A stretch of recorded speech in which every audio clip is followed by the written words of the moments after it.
Interactions between various components. The biotic means living and abiotic, non-living. Components of an ecosystem are constantly interacting with each other. They depend on each other.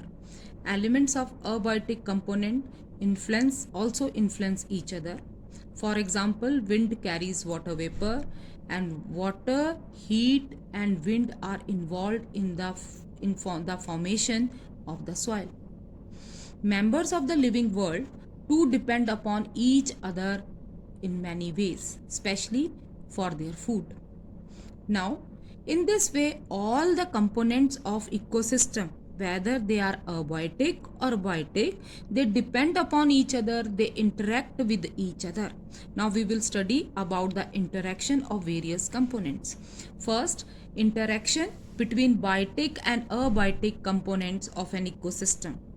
Most organisms, they need oxygen from the air for the process of respiration,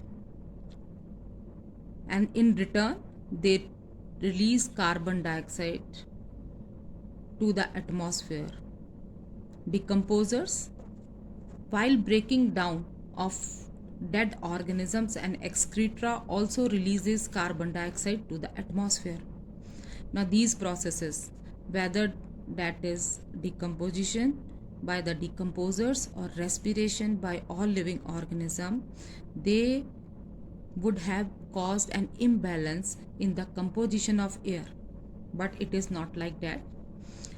Whatever they return to the atmosphere, that is carbon dioxide, and this carbon dioxide is utilized by green plants for the preparation of food by the process of photosynthesis. In this way, carbon dioxide which is released by these two processes is used by plant for photosynthesis, and plants, they are returning back oxygen which is used by the all living organisms. So in this way, all the living organisms, they interact with each other for the need of oxygen and carbon dioxide.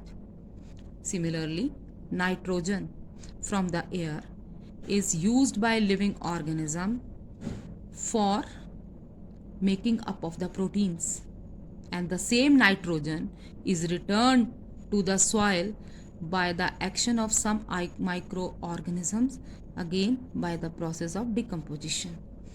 Plants take mineral from the soil, and decomposers, they return them again back to the soil. Plants and animals also release water vapor into the atmosphere, again by the process of respiration. Now this water vapor which they take or which is released to the atmosphere by transpiration also, it contributes in the formation of clouds, and these clouds bring rain, and again in the form of rain it comes back to the earth. So in this way, all biotic and abiotic components, they interact with each other in various ecosystems. Now the next is interaction within the biotic components. Beta, the interaction within the biotic component is called as food chain. Biotic components, they depend upon each other for many ways, but the main thing for which they interact is the requirement of food. They depend upon another organism for their food. Producers are the only organism which prepare their food by photosynthesis. In this way, they utilize sun's energy and convert it into chemical energy of food.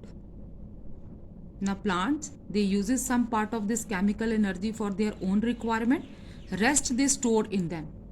The same stored energy is taken by other organisms that are the consumers. Herbivores, they eat plant, so this energy from plants is transferred to herbivores. Again, herbivores are going to use some part of that energy, and rest they store in them, which is taken by carnivores by eating them. Carnivores, and then from carnivores it moves to the next level, that is to the top carnivores. So in this way, solar energy is first converted into chemical energy, and this chemical energy, it is transferred from one organism to another organism, crossing the various levels. Now this series of organisms which are linked with each other through the process of eating and being eaten, it forms a food chain. In simple way, a chain which shows who eats whom is called food chain. But each step of the food chain, it is called as trophic level. So the first step of every food chain, that is first trophic level, it is made up of producers, because they are the only organism which converts solar energy into chemical energy. Then the second step of each food chain, that is primary consumers, they form second trophic level. Secondary consumers, they form third trophic level, and so on. The largest carnivore which are present at the end of the food chain, such as lion, tiger, crocodile and python, they are called as top carnivores, or we call them as apex predator. Apex means top, and predator because they are eating other organism, lower organisms. Now in food chain there is energy transfer, and this energy transfer is starting from producers only. Only producers are capable of using the energy of sun to make food, and the same energy is then transferred from one organism to another organism. This means that sun is the only source of energy, and the solar energy of the sun, that is only converted into many forms and transferred in the form of chain. Now when we talk about one chain, one food chain, that is present in linear manner, just like this is a chain where producers are present at first trophic level, and then herbivores second, third carnivores and top carnivores.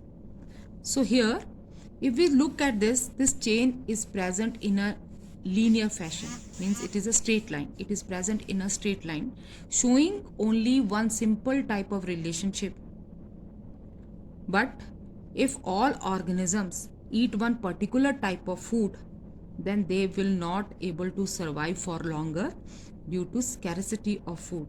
But in our environment or in our ecosystem, there are number of food chains which also interact with each other, and this network of food chain which is present in all ecosystem, that is called as food web.